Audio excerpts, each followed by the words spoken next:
Hello, I'm Tom Carmazzi, CEO of Tuthill Corporation. Tuthill is a 126-year-old manufacturer of vacuum systems, blower systems, and pumps. Nothing you'd find in your home. Since joining the company, my greatest challenge has quite frankly been me. So I've got a background in undergrad was accounting. I was a CPA in public accounting. Went to the University of Chicago and got my MBA. So I really am a quant guy. So I see figures, I don't see faces.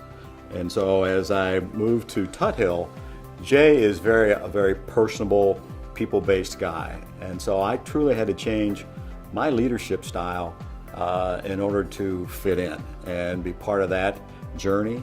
And I wish I could say that was an easy road. I'm still traveling that road today. An example is, so at one point before Tuthill, I ran a 1 million square foot plant, 1,500 people. I was going to lay some folks off. The president of the union, raised his hand and says, "Tom, I got your charts and graphs. I get that you're smart. The problem is you don't care." And so to prove that, there's 23 people sitting in the room. Why don't you tell me their names? I knew 3. And these are all folks that I should know. And so that's just a really good indicator of, in my career, I've been very much a quant guy, and I had to make that transition so that people felt like they were heard and that they were cared for. And that's been an ongoing journey for me. So no one has ever asked me, "Tom, I want you to be smarter. Tom, I want you to be more logical. Tom, I want you to be more process-based." I have had people say, "Tom, just be you.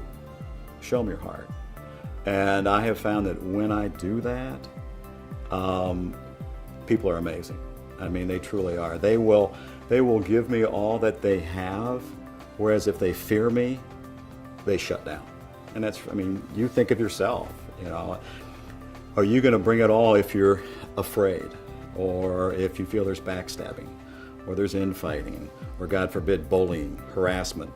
And so when I'm my real me, I'm much more of an invitation, and people love that. It's the people model first, then the business model. And so the competitive advantage, and you've heard this before, is really the people. And there's a lot of dynamics going on today. The demographics, the workforce is getting older, and us as a manufacturer, it's really how do we prepare for that retirement? And the same token, there's technology coming in, like 3D printing, which at some point in time will replace all the machines that we currently have in our plant. And so one of the things that's really key for us is to prepare our workforce to make that transition. Otherwise, we'd be criminally negligent if all of a sudden all these guys that helped us get where we are today says, "Hey, thanks a lot, but there's 3D printers coming in and wish you guys the best of luck." We can't do that. We owe them a responsibility to make sure that they're ready for that. And so one of the cool things for us to deal with is the technology change as well as the demographics. And then we have this younger workforce that's extremely talented, and they want to be a part of something. And so how do we paint that picture for them that they're knocking at our door versus that's a manufacturing company? They're old school. We want to be new school, but yet very focused on what we do well. This is going to be a really familiar theme as to what we pursue to make sure that we stay competitive.